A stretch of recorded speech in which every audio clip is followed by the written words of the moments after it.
When we wake up and when we fall asleep, the brain goes through special physiological states. These are the moments when the door between the conscious and subconscious is most open. This is connected to natural circadian rhythms.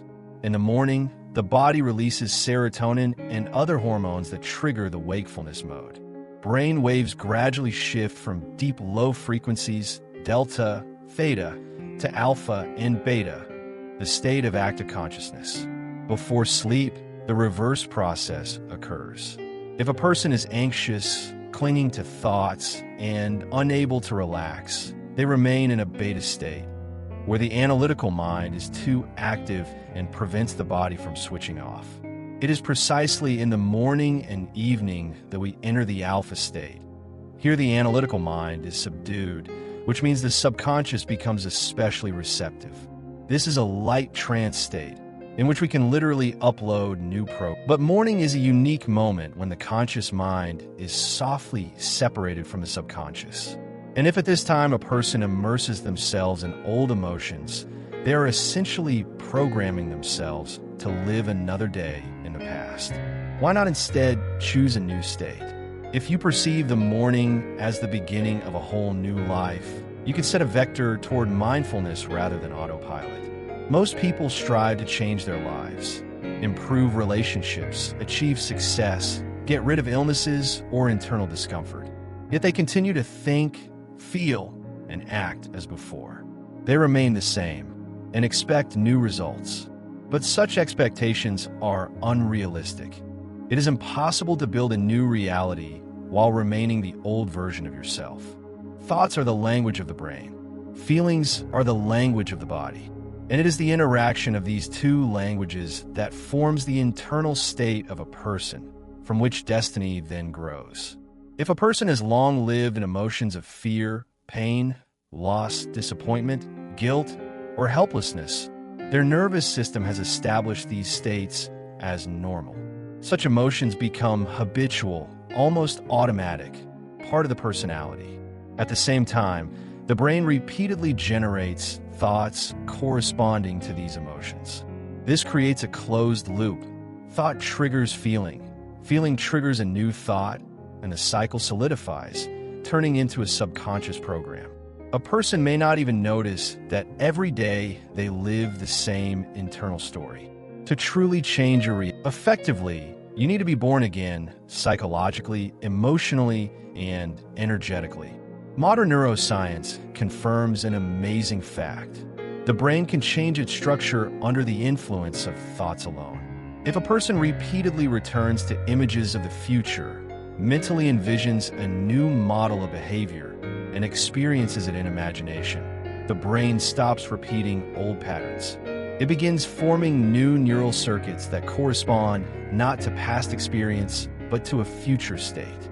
If at the same time a person emotionally immerses themselves in these future images, feeling joy, confidence, freedom, love, gratitude, the body responds as if it is already reality. In other words, physiology switches to a new program. This is fundamentally different from the old model. When the event happens, then I will feel better. The new model works differently. I feel it now, and the event comes as a result of my state. You don't need to wait for love to feel loved. You can evoke the feeling of love from within. You don't need to wait for success to become confident. Confidence must appear first. You don't need to wait for healing to feel whole. It is the feeling of wholeness that triggers the restoration process. When a person starts feeling future emotions in advance, their body stops living in memories and starts living in possibilities. About 90% of the thoughts a person has today are yesterday's thoughts. They repeat day after day like a scratched record. And identical thoughts create identical choices. Choices lead to habitual actions. Actions create the same experiences. Experiences shape the same emotions. And the person returns to the starting point. This is how the sense of a closed destiny is formed. By midlife, about 95% of our being is not conscious choice, but a set of ingrained automatisms, emotional reactions, habits, beliefs, behavioral rituals. We think we control our lives, but in reality, we are guided by subconscious programs. But the truth is that personality is just a combination of thoughts, emotions, and actions that a person repeats over and over. Consequently, a new life begins with changing the personality. Meditation and mindfulness become tools that allow you to see your own automatisms. Inner dialogue can start with simple questions. What kind of person do I want to be today? Which thoughts should no longer control my life? Which reactions should I let go of? Which emotions do I choose instead of old ones?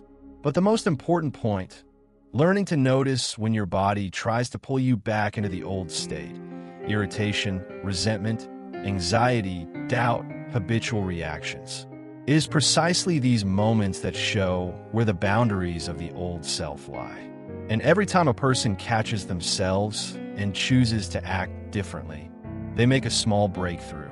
This is called stepping beyond the old self, a step toward a new version of one's life. Changes rarely happen suddenly, in one breath or one insight. True transformation is not a flash, but a process consisting of many small steps we take daily. It is a path where a person repeatedly encounters habitual reactions, emotions, and thoughts, and repeatedly chooses new behavior. A person may notice they have slipped back into old emotions. Previously, this happened automatically, unconsciously, without your participation. Now, you observe, record, and notice the moment the old program is activated. Observation is the first step toward freedom. Mindfulness arises when we see what previously went unnoticed. And it is at this moment that the chance to change the reaction appears. The brain is wired to learn through experience, repetition, and mistakes. A mistake is not a step back. It is practical training, an opportunity to strengthen new neural connections. Each time you notice an old pattern and choose a different action, you literally pave a new pathway in your brain. The main thing is to make choices again and again, even if they seem small, even if yesterday didn't work out. Transformation is never about perfection. It is about persistence and repetition. Transformation can be created intentionally. A strong, genuinely sincere decision, reinforced by a deep emotional response, can become a new beginning. Such a decision acts as a neural anchor, a point around which thinking, behavior, and even physiology reorganize. For a new decision to be stronger than old programs, the emotion accompanying it must be stronger than the emotion tied to the past. If a trauma was soaked in fear, pain, or despair, the new decision must be linked to a feeling of strength, confidence, freedom, inspiration, or love, so intense that the body first experiences the taste of the future stronger than the taste of the past. It is at this moment that a shift occurs. The body, accustomed to living by reactions to the past, begins to orient toward a new state. This is how transformation is born, not through struggle with the past, but through an emotionally powerful choice of a new version of yourself. Beliefs are not innate truths or unchangeable facts. They are simply thoughts that a person has repeated so many times that they became automatic programs operating without conscious participation. Each belief has its emotional backing, and it is the emotions that cement it in the subconscious. If a person was once betrayed, causing strong pain, fear, or disappointment, the brain links the emotion to the event and creates the belief. It's dangerous to trust people. If phrases like, money is a problem, the rich are dishonest, better little but stable were constantly repeated in a family, the child grows up inside these programs and unconsciously forms a financial reality that aligns with them. Beliefs act as a filter of perception. A person no longer sees the world as it is. They see it through the lens of what they have already experienced. Every new experience only confirms old conclusions because the brain seeks evidence to support what it already considers true. But beliefs are not carved in stone. They can be changed, not through logical arguments, but through a new emotional experience stronger than old patterns. To truly believe in the future, it is not enough to just think about it. You must feel the emotions that correspond to this future. confidence, joy, gratitude, inspiration, love, freedom. When the body starts feeling these emotions, the brain rewires itself. If I already feel it, then it is in such states, people's blood chemistry changed. Plasma composition, hormone levels, and indicators of immune activity were altered. Scientists discovered that the blood of people who experienced such states became more resistant to viral particles, could suppress the activity of cancer cells, and even influence gene expression. It almost seems unbelievable, but the explanation is quite straightforward. The body responds to the internal environment created by consciousness. If a person is in a state of fear, tension, or anxiety, the body releases stress hormones, restricts energy resources, and suppresses the immune system. If a person experiences a deep sense of wholeness, love, gratitude, and inspiration, the body switches into a mode of restoration, regeneration, and growth. What researchers observe in test tubes is not magic, but a biological reaction to the person's altered internal state. The essence is simple. By changing your internal state, you change the biology of your body. When a person says, "I feel bad because someone hurt me," they unconsciously acknowledge, "My feelings are completely controlled by external circumstances." At that moment, they are a victim of emotions, circumstances, people, the past. This is not weakness. It is the habitual state of most people because that is how the brain, living in survival mode, operates. But it is precisely this state that makes a person vulnerable. They lose inner power, become dependent on the external world, and cannot change their reality. A conscious person thinks differently. I control my internal chemistry. But when stress becomes chronic, when a person constantly worries, feels anxious, controls everything, and reacts to every little thing, the body enters a state of chronic survival. And then, stress hormones are constantly released into the bloodstream. The immune system operates in depletion mode. The autonomic nervous system is disrupted. Organs fail to restore themselves. The body ages faster. The main question of personal evolution is this: can I replace survival emotions with creative emotions? Can I choose inspiration instead of fear, clarity instead of anxiety, inner strength instead of resentment, love instead of tension? The answer is always yes. It is a skill that can be trained. And every time a person chooses creative emotions instead of survival emotions, they stop being a victim and become a creator. Meditation is not an attempt to escape the world, as many think.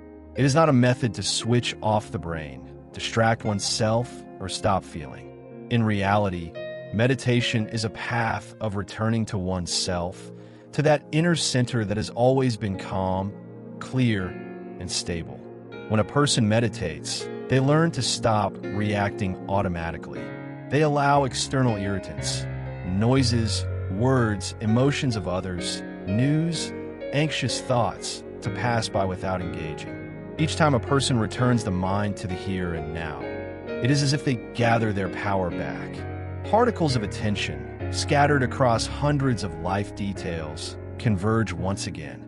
And in this state, inner balance emerges, a state in which the body is no longer controlled by chaotic emotions, and the mind stops oscillating between the past and the future.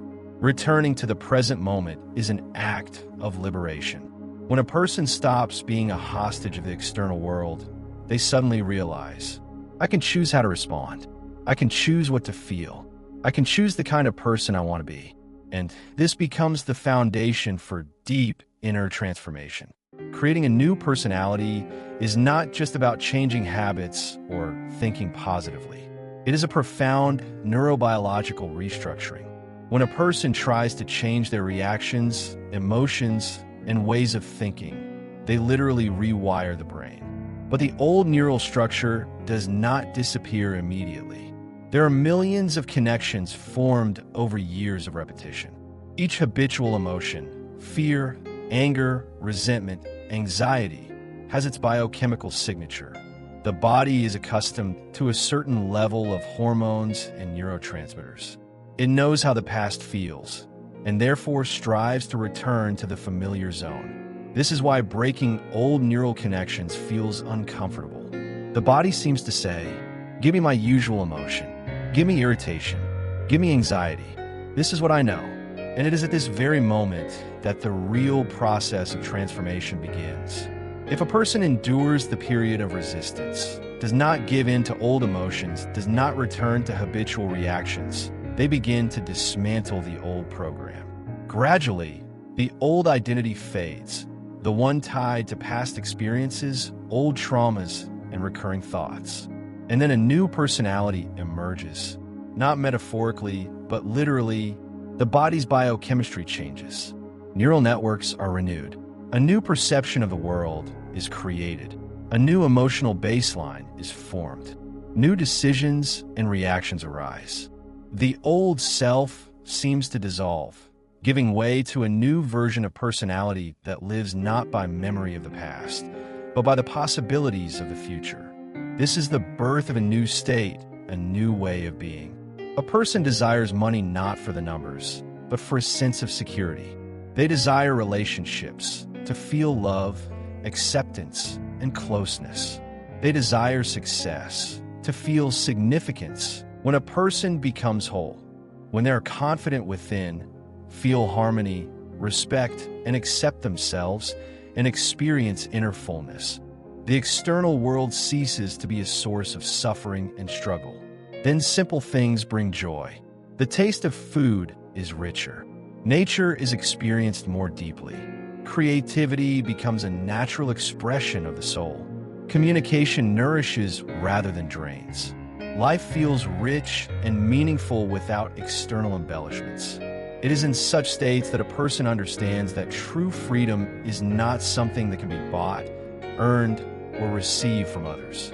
True freedom is the ability to be oneself, not dependent on the external, not living by reactions and fears, but acting from inner strength and awareness. This state is the very foundation on which any true transformation is built. When a person becomes whole, success, money, love, and opportunities come naturally. They become not the goal, but the consequence of inner abundance. We live in an amazing and simultaneously challenging time. This is a transitional era, a time when old systems gradually collapse, familiar structures lose stability, and previous behavioral models cease to work. The world is changing rapidly, economically, socially, technologically, and spiritually. And in this changing space, the only thing a person can truly rely on is their own consciousness. Their own ability to be aware, to choose, and to direct their internal energy. Only by changing oneself can a person truly change their life. When a person transforms their beliefs, habitual reactions, and emotional patterns, their perception changes. And with that, choices, actions, and possibilities change. It is as if they step onto a new life path, where every individual who becomes conscious, calm, and free from old programs contributes to the collective human consciousness. This is not a philosophical metaphor. It reflects how the collective psyche operates. When one person heals their pain, they reduce the amount of pain in the world. When one person chooses love instead of fear, they make the world slightly brighter. When one person stops being a victim of circumstances and becomes a creator, they generate a new wave of possibilities, influencing those around them. We often underestimate the power of our own example.